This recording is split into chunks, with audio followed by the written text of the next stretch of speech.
think at the beginning it's much more like appreciation. It's not sit as a discipline. It's much state of joy.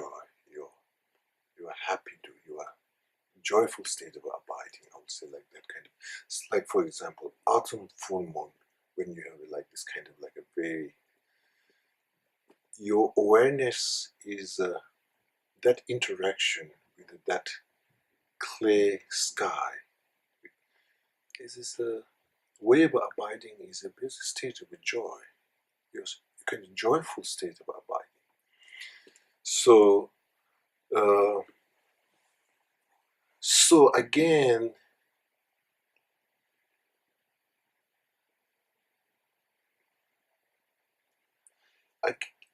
sometimes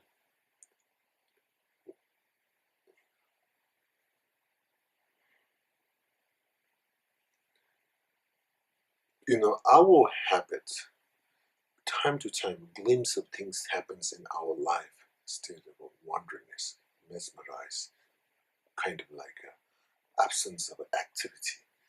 But then the habit kicks on and then trying to run for another one. Okay.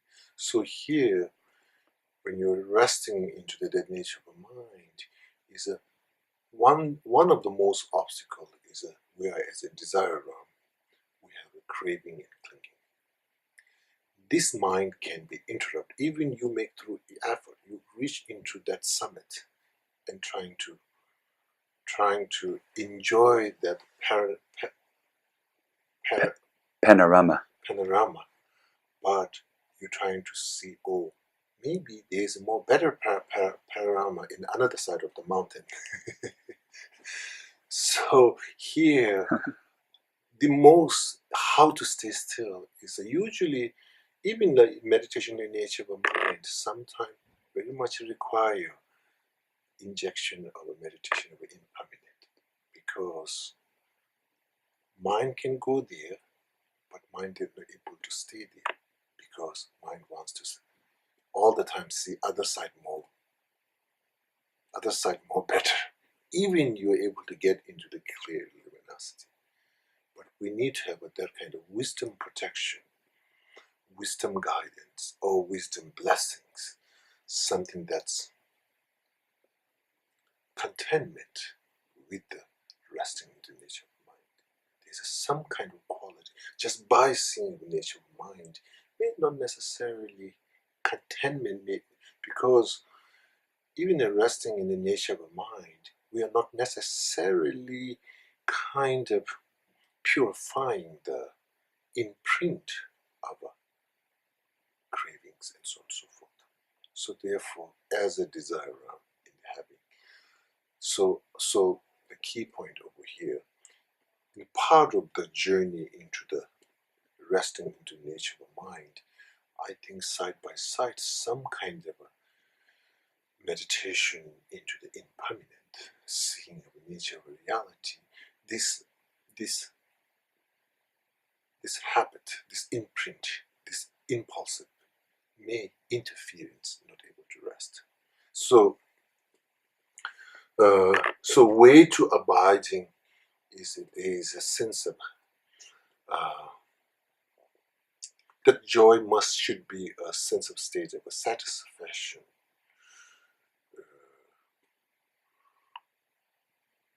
It might, sometimes you be there and then there's many different, individuals' journey have different problems, but ultimately I think if we have also pay attention the affliction element, that's not only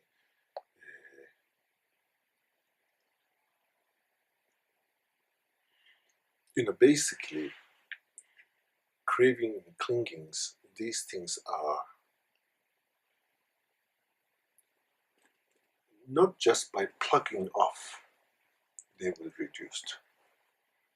Sometimes Mahamurda approach is so much basically, which you're starting to stop the supply for the afflictions. When you stop the supply for the affliction, they might dry.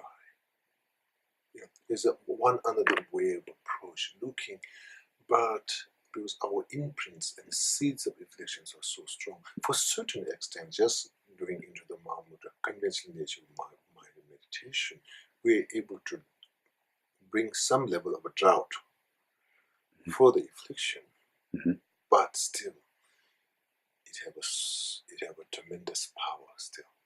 We immediately we can bring certain level of a drought. So again, we need to still, even finding the conventional nature of mind, we still need to keep watch out, because that will enter, and again, we're not able to abide, again saying maybe other side of the mountain, better panoramic view. That will be, I think that will be the same problem. I think that will be the same problem.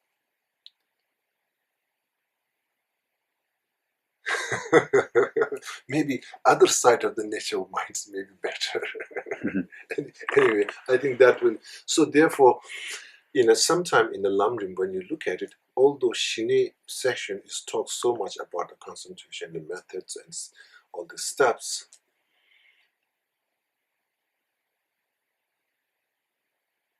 but I think even the meditation in the nature of the mind, I will face 75% is direct communication with the afflictions, and maybe 25% is to resting element. But sometimes we see, even in Shine meditation, sometimes we say, oh, the concentration is the real thing. Maybe concentration is the 25%. 75% is really trying to communicating or directly dealing with the afflictions through wisdom, impermanence, and so on and so forth. So things are in kind of like a settled. Based on that, then you have been able to concentrate on the object. It's almost like the wisdom will give you the protection to able to concentration to move forward. So without that wisdom protection, I'm just trying to, because why we're saying protection, I'm not trying to make like a kind of like a gangster or master kind of things. You're getting these protections you pay, so now you're saved. So for us, karmic threat, constantly, anytime, any moment, that is eruptions all the time there. So without wisdom protection, resting of nature, I would say 25% is really the actual, that kind of like a settling, grounding, all the instruction that we went through. I think the 75% is a reflection into the impermanent and so on and so forth. So that groundwork was done. Then you have that kind of like an actual, that final run that you go through, kind of like an actual running. So I would say like it all depends how to abide and rest into the nature of the mind, your prerequisite wisdom requirement at the beginning. If you haven't go through that quite extensively, you can take that last run through the Mahamurda approach or Shine approach, but then it becomes the threat or the eruption can create at the end. So you're able to abide and rest into a certain extent, but then it is just constantly struggling that you are not able to furthermore stabilize, furthermore to deepening, furthermore to, so because of the imprints, the afflictions. Wisdom, merit accumulation, prerequisite, I think is very important. But usually we don't talk that, so we get kind of, I feel we got misunderstood. Okay, that's just the actual one. And I think from my point of view, that's the 75% of the work, and the 25% of the work that what we discuss usually. That's what I feel. Maybe for some individual, already good karmic position, well, for them is don't have to go through all this entire 75% work. Karmically. So sometimes this integration of guru devotions and this kind of like a tremendous merit accumulation may give them into the good immune systems. Although they haven't dealt the problem is somehow it is repressed by the strength of the karmic virtue, karmic immune system. So because of although they have good conditions in karmically, so they're able to, although without going to wisdom prerequisite that kind of work, they can be abide and rest and move forward furthermore into the meditation in nature of mind. Yeah, I think something like that. Okay.